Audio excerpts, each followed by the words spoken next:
Hey, what's going on? Appreciate you for being here. Today is Monday, February 23rd, 2026. In today's readings, we have Pillow Prophecy.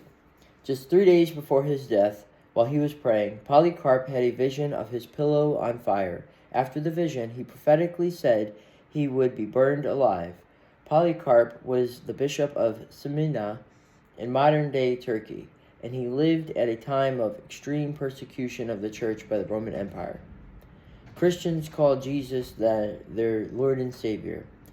Those titles were reserved for Caesar alone and therefore seen as a threat to his power. At 86 years old, Polycarp, who personally knew the Apostle John, was arrested. Roman soldiers gave Polycarp the opportunity to renounce his faith and save his life. He responded, 86 years I have served him, and he never did me any injury. How can I blaspheme my King and my Savior? Soldiers led Polycarp into a crowded stadium as he was to be burned alive.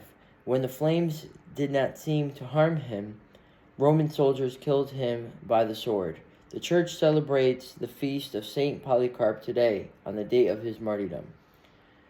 Throughout Lent, people across the United States will participate in the CRS Rice Bowl. Side note: when the woman poured expensive perfumed oil on Jesus, some guests criticized this as a terrible waste. Jesus defended her. Judas was there too and has his own reaction. Mark chapter 14, lines 10 through 11. Then Judas Iscariot, one of the 12, went off to the chief priests to hand Jesus over to them. When they heard him, they were pleased and promised to pay him money. Then he looked for an opportunity to hand him over. What happened to Judas?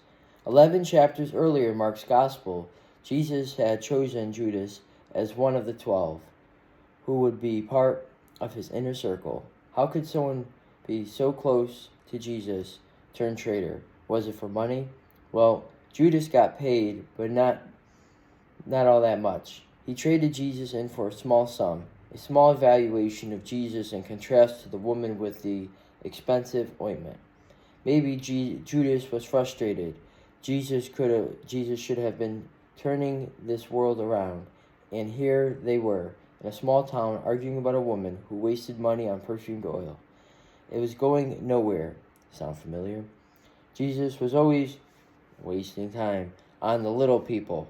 What about the big problems? The occupation of Israel by the Romans, poverty, disease, incompetent religious leaders.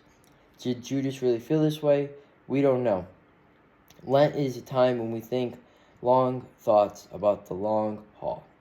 In the wide picture, good works that seem so small can have such far-reaching effects. What good works can I do today? Spend some quiet time with the Lord. I appreciate you for being here, and I look forward to sharing more with you tomorrow.